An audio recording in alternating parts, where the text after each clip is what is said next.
Scary ہرر کے معزز دوستو السلام علیکم۔ یہ کہانی ہے ایک نوجوان لڑکی کی۔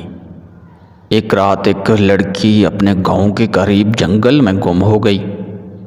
رات کا پرچم بھی گزر چکا تھا اور جنگل میں تاریکی چھائی ہوئی تھی۔ وہ چلتے چلتے تھک گئی اور ایک پرانا گھر دیکھ کر اپنی راہ میں چل گئی۔ گھر کا دیکھنا بہت خوفناک تھا۔ اس کی دیواروں پر خون کے نشانات تھے اور اندر سے ایک انجن بج رہا تھا۔ لڑکی نے جنگل کو پیچھے چھوڑ دیا اور گھر کے اندر داخل ہو گئی۔ گھر کے اندر وہ ایک چیز دیکھنے لگی۔ ہر جگہ کتابوں کے ٹکڑے پڑے تھے اور ایک بڑا آئینہ ہمیشہ کے لیے ٹوٹا ہوا تھا۔ اچانک وہ آوازیں سننے لگیں، انسان کی نہیں بلکہ کچھ اور کی۔ پھر ایک لٹیرے کمرے میں باہر آیا۔ اس کا چہرہ خوفناک تھا۔ وہ لڑکی کو دیکھ کر ہنسنے لگا۔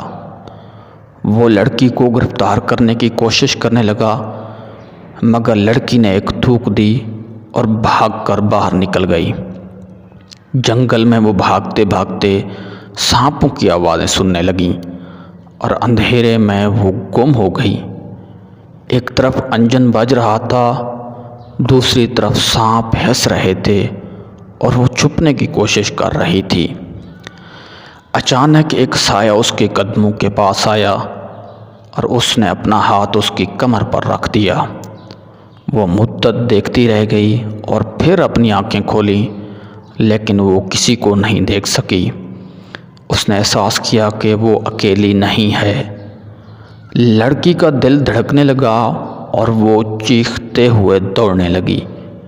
اس نے دیکھا کہ جنگل کے درختوں کے درمیان ایک آواز آ رہی ہے، جیسے کوئی اس کے پیچھے آ رہا ہو۔ وہ زمین پر گر گئی اور چلنے کی کوشش کرنے لگی، مگر اس کا پاؤں کچھ پکڑا گیا۔ وہ مچھلی کی طرح پھچک رہی تھی اور اس کا دل اب اور بھی تیز دھڑک رہا تھا۔ اچانک ایک دماغ کا پنجہ آگے آیا اور وہ ایک خوفناک آواز سننے لگی، تمہیں مجھ سے کچھ چھپانے کی کوشش کرنی چاہیے تھی۔ لڑکی نے چیخ کر بولا، کون ہو تم؟ وہ آواز انجنی طرح ہنسا، میں وہ ہوں جو تمہیں ڈھونڈ رہا ہوں، میں تمہارے خوابوں کا انجام ہوں۔ لڑکی کا دل اور بھی تیز ہو گیا۔ وہ محسوس کرنے لگی کہ اس کے ارد گرد کچھ ہے۔ ایک اندھیرے کونے میں اس نے ایک روشنی دیکھی اور وہ اس کی طرف بھاگنے لگی۔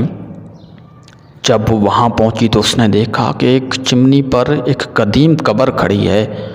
اس کے ارد گرد جالوں کی روشنی ہے۔ ایک خوفناک شخص اسے دیکھ رہا ہے اور اس کا چہرہ اب بھی دھماکہ دار ہے۔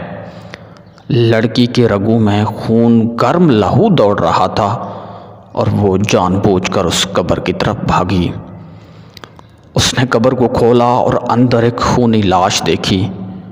اس لاش کی اونچائی اور اس کی بے روح آنکھیں اسے دہشت میں مبتلا کر گئیں۔ اچانک اس نے احساس کیا کہ کوئی اس کے پیچھے سے آ رہا ہے اور وہ اس جنگل میں پھر سے گم ہو گئی۔